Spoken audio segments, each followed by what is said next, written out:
मैंने ज़िंदगी में सीखा कि सब कुछ बर्बाद कर दो, लेकिन समय की कदर करना। क्योंकि शायद बहुत कुछ आप पैसे से खरीद सकें, पर जो समय गुजर जाता है, दुनिया की कोई भी पूंजी लगा दीजिए, वो आपको वापस नहीं मिलने वाला है। तो मुझे लगता है कि इस समय क्या, हर समय सबसे ज़्यादा कीमती समय था, पैसे से भी ज़्यादा। आप आज से 20 साल बाद बहुत पैसा कमा सकते हैं, पर ये आज वाला समय आप नहीं पाएंगे, और ना ये आज वाली आपकी अवस्था रहेगी। आप 70 साल की उम्र में अरबपति हैं, लेकिन अब 70 साल के हो चुके हैं। अवस्था भी आपकी मतलब बुढ़ापे की तरफ क्या और भी आगे जा रही है। तो पैसे से आप वापस युवावस्था में नहीं आ सकते हैं। तो समय ज़्यादा कीमती है पैसे के। पैसा भी कीमती है, लेकिन समय ज़्यादा कीमती है, क्योंकि समय को ख़रीदा नहीं जा सकता है। इसलिए इसका सही सदुपयोग हमें सही जगह पर ले जाके पहुंचा देता है, और गलत उपयोग गलत जगह पर भी ले जाता है। कभी भी किसी के लिए अपने समय को बर्बाद ना करिए। अगर आपको लग रहा है कि ये आदमी मेरे समय को बर्बाद कर रहा है, तो वहाँ आप सावधान हो जाइए और विनम्रता से ना कर दीजिए कि नहीं, ये काम मैं नहीं कर पाऊँगी महोदय या महोदय, आप किसी और से करा लें। बहुत ज़्यादा उसके लिए उनसे ख़राब व्यवहार करने की भी ज़रूरत नहीं है, लेकिन अपनी बातों को एक बार विनम्रता से रखिए। नहीं मानते हैं तो आप स्वतंत्र हैं, आप कैसे उनको मनाएंगे। कुछ लोग होते हैं ना, को विनम्रता की भाषा नहीं समझते हैं। तो समय किसी के लिए ना रुकता है, और ना ही आप समय किसी के लिए बर्बाद करिए, क्योंकि ये कीमती समय अगर आपने किसी के लिए बर्बाद कर दिया तो उनका तो काम हो गया, लेकिन आपका पूरा जीवन खराब हो जाता है। मेरी मैम थी, वो बताती थी कि अपने समय में वो स्वेटर बहुत अच्छा बुनती थी। तो जब वो मतलब 22-23 साल की थी, तो सारे रिश्तेदार उनको ला के रख देते थे, मेरा ये बना दो, मेरा वो बना दो, मेरा ये कर दो। वो बेचारी बनाती रहती थी, अपना समय ख़राब करती रहती थी। और इसकी वजह से क्या हुआ कि उनके प्रतियोगी परीक्षा ख़राब हो गए, नंबर नहीं मिले। वो दौर था लड़कियों की जल्दी शादी हो जाती थी, उनकी शादी करा दी गई। फिर वो टीचर हुई एक प्राइवेट स्कूल में। तो वो बताती थी कि उसके बाद जब उनका खुद का बेटा हुआ, तो जब उन्हीं लोगों से उन्होंने कहा कि मेरे बच्चे के लिए एक टोपी बिन के दे दो, तो जिसके लिए उन्होंने दर्जनों स्वेटर बिने थे, उन लोग के पास समय नहीं था कि उनके बच्चे को एक टोपी बिन के दे दें। तो ये होते हैं लोग, जब आपसे काम निकलवा लेंगे ना, तो फिर आपके वक्त पे वो कभी अपना वक्त भी नहीं देंगे और काम भी नहीं आएंगे। तो थोड़ा प्रैक्टिकल रहना अपने लिए बहुत ज़रूरी होता है। तो करिए, ऐसा नहीं है कि हम समाज से कट जाएंगे, हम नहीं रह करेंगे तो कैसे होगा। लेकिन अतिशय ना कर दीजिए कि पता चले आप डूब गए, उसी में धंस गए, आपके लिए कुछ बचा ही नहीं। ये गलतियां मैंने भी की हैं अपने जीवन में। होता क्या था ना कि मेरे पास थोड़ा, मैं खुद को मानती हूँ कि मेरे समझ का अभाव था। मैं लोगों की चालाकियाँ नहीं पढ़ पाती थी। वो आते थे बिल्कुल पोलाइट, बिल्कुल प्यार से, मेरा ये काम कर दो बेटा, मेरा ये काम कर दो दीदी, मेरा ये काम कर दो। तो मुझे लगता था यार इनको ज़रूरत है, कर देना चाहिए। मैं अपना नींद ख़राब करके, अपना समय ख़राब करके, धूप में जाके उन लोगों के वो काम कर देती थी। और आज कोई नहीं है, सब पता नहीं कहाँ है। आज मैं ज़िंदगी में हूँ, मुझे जब ज़रूरत है तो मैं अपने स्तर पे अकेले लड़ रही हूँ। कोई फ़ोन करके पूछता भी नहीं है कि तुम्हें मेरी ज़रूरत है कि नहीं है। लोग बचते फिरते हैं। खैर, भगवान की दया से मेरे काम हो चुके हैं, ईश्वर ने मेरा साथ दिया, कोई किसी ने नहीं दिया तो। लेकिन मैंने उससे सबक लिया। सबसे बड़ी सीखने का 2 तरीका होता है आपके पास। या तो आप खुद की गलती से सीखिए, या तो आप दूसरे की गलती से सीखिए। मैंने दोनों तरीके से सीखा।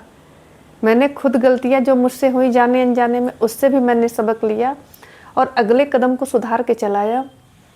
और जो लोगों ने गलतियाँ की, उससे भी मैंने बहुत सीखा और बहुत सतर्क हुई, और मैं अपने जीवन में वो गलती करने से बच गई। समय, मेरी एक दोस्त हैं जिनका ये था कि उनको लगता था कि वो हर चीज़ को बस लाइटली लेती थी।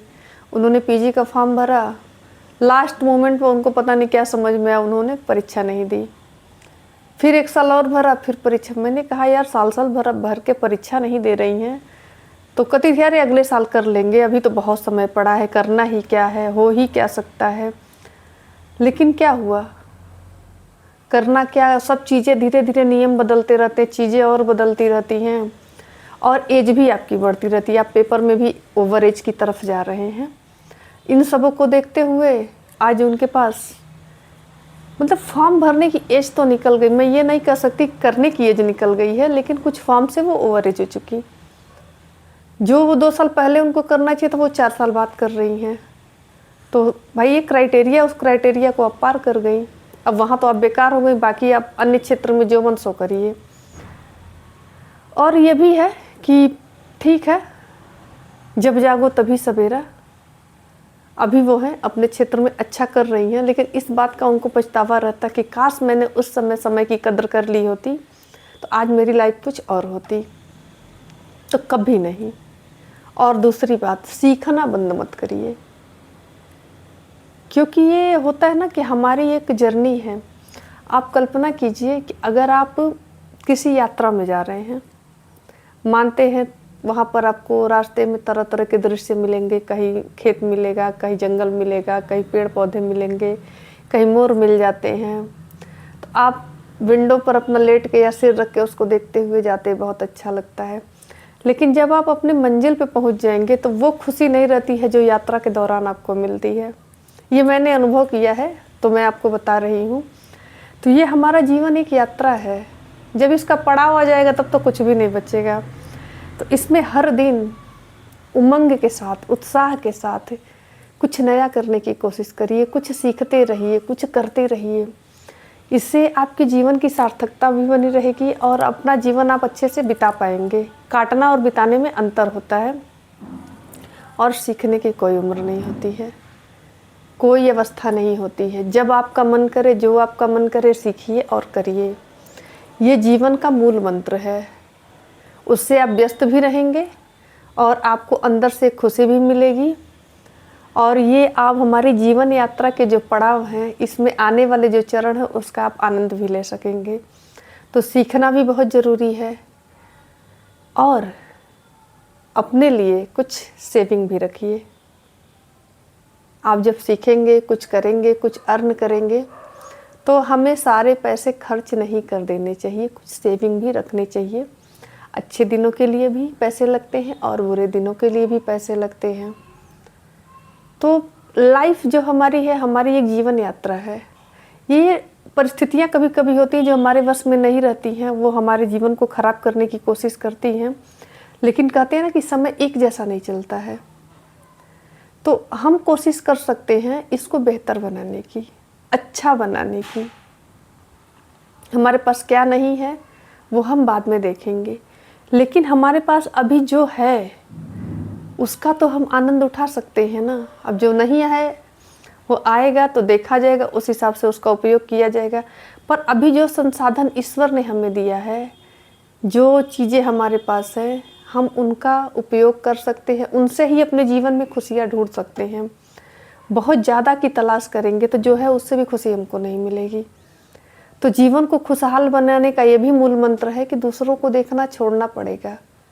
हमारे पास पहले जो है उसका आनंद उठाएं, उसमें सुखी रहें और अच्छा करने का प्रयास करें। आगे बढ़ना कोई गलत बात नहीं है, अच्छा करने का प्रयास करें, लेकिन स्वस्थ मानसिकता के साथ, किसी तनाव या किसी स्ट्रेस के साथ नहीं कि उसके पास वो चीज़ है मेरे पास नहीं है। आप प्रयास करिए, आपको भी मिलना होगा तो मिल जाएगा, या ईश्वर जितना निर्धारित किया होगा उतना तो आपको मिलेगा ही।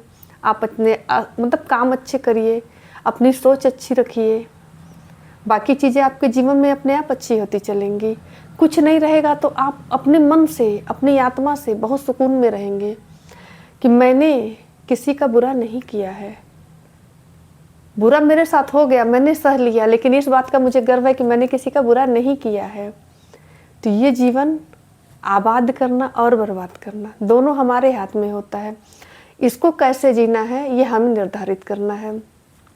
परिस्थितियाँ चाहे जैसी भी हों, अगर आप में समझदारी है, आप सहनशील हैं, तो आप उसको संभाल ले जाएंगे और धीरे धीरे जो आपकी गाड़ी फंसी हुई है उसको आप पटरी पे ला सकते हैं। मेरी बातों से सहमत होंगे तो मेरे वीडियो को अपना प्यार ज़रूर दीजिएगा और एक लाइक भी करिएगा। मिलते हैं अगले वीडियो में, तब तक के लिए नमस्कार।